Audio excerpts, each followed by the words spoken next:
আজ শনিবার 25শে বৈশাখ 2026 সালের 9ই মে, সিংহ রাশি, সিংহ লগ্ন, লিও সাইনের জাতক জাতিকাদের আজকের দিনটি কিন্তু অভূতপূর্ব, অতুলনীয় অতিবাহিত হতে পারে।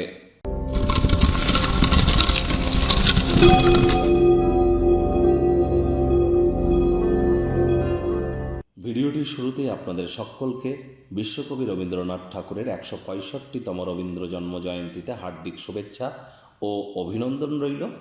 আর সাহিত্য মানসিকতা, সাহিত্য মানবিকতা এবং সাহিত্য মনন, এগুলি কিন্তু আমাদের চিন্তন চেতনা এবং আমাদের ব্যক্তিগত সমৃদ্ধির ক্ষেত্রে একটি গুরুত্বপূর্ণ ভূমিকা পালন করে থাকে এবং সিভিলাইজ সোসাইটি গঠন করার ক্ষেত্রে। এবং অবশ্যই এক্ষেত্রে রবীন্দ্রনাথের লিখিত যে সমস্ত বাণী বা যে সমস্ত কবিতা বা যে সমস্ত উপন্যাস বা ছোট গল্প আমরা পড়েছি, সেগুলো থেকে যে শিক্ষা আমরা গ্রহণ করেছি, সেগুলি প্রয়োগ করে আমরা আমাদের নিজেদেরকে কিন্তু মহিমান্বিত করতেই পারি। আজ যেহেতু শনিবার, শনি মহারাজের বীজ মন্ত্র ওম প্রাং প্রিং প্রং শনিশ্চরায় নামা, সন্ধ্যাবেলার সময় আপনারা 108 বার জপ করুন, অত্যন্ত উপকৃত হবেন। শনি মহারাজের কিন্তু যেহেতু উনি কর্মফলদাতা, ন্যায়াধীশ, দণ্ডাধিকারী, তাহলে অ্যাকচুয়ালি কিন্তু কোনো প্রতিকার হয় না। এজন্য অবশ্যই আপনারা শনি মহারাজের মন্ত্র তো জপ করুন, কিন্তু সবথেকে গুরুত্বপূর্ণ যে বিষয়টি সেগুলি হলো ধর্মপ্রাণ, কর্মনিষ্ঠ, মাতৃভক্ত হওয়া, বাসি খাদ্য খাবার না খাওয়া, হাইজিন মেনটেন করা, সময়ের কাজ সময়ে করা, শ্রমিক সম্প্রদায় এবং বয়োজ্যেষ্ঠদেরকে সেবা করা, এবং যতটা সম্ভব আপনার নিজের দিক থেকে আপনি নিজে সৎ থাকতে পারেন। শনিবার করে সরিষার তেল বেগুন খাবেন না, শনিবার করে সরিষার তেল বেগুন লবণ লোহা কিনবেন না, আর শনিবার করে কখনো সাদা রঙের বস্ত্র পরিধান করবেন না। ভাগ্যমিটার আপনাদের বলছে 8/10, ভাগ্য আপনাদের অনুকূলেই থাকবে। কর্মজাগতিক ক্ষেত্রে আপনাদেরকে একটু সাবধানতা অবলম্বন করেই চলতে হবে। কায়িক পরিশ্রম হলেও শরীর মনে সতেজতা এবং তরতাজাই আপনারা অনুভব করবেন।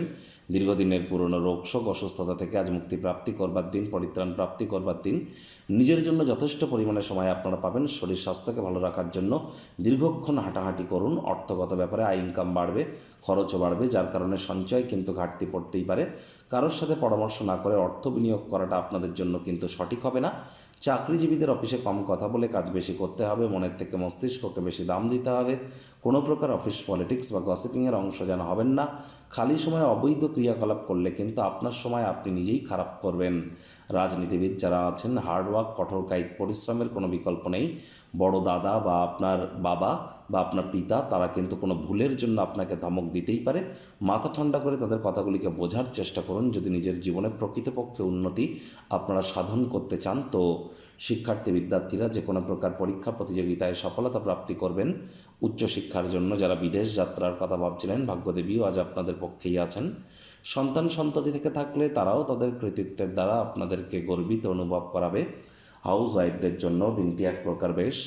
প্রেমিক প্রেমিকা, স্বামী স্ত্রী, দিনটিকে যতটা সম্ভব রোম্যান্টিক করে তোলা যায় সেই প্রচেষ্টাই তো আপনাদের জারি রাখা উচিত।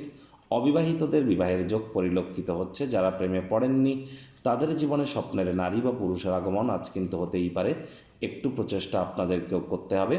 শত্রুপক্ষ, বিরোধী পক্ষ আজ খুব একটি শক্তিশালী থাকছে না। পরিবার পরিজন, নিকটস্থানীয় ব্যক্তিবর্গ, বন্ধু স্বজন, সকলের সাথেই ভাব ভালোবাসা বাড়বে। গৃহের পরিবেশ শান্তিপূর্ণ, নির্ঝঞ্ঝাট পরিগণিত হবে। বন্ধুবান্ধবদের সাথে সন্ধ্যাবেলার সময়টিতে কোনো ছুটির পরিকল্পনা কিন্তু আপনারা করতেই পারেন।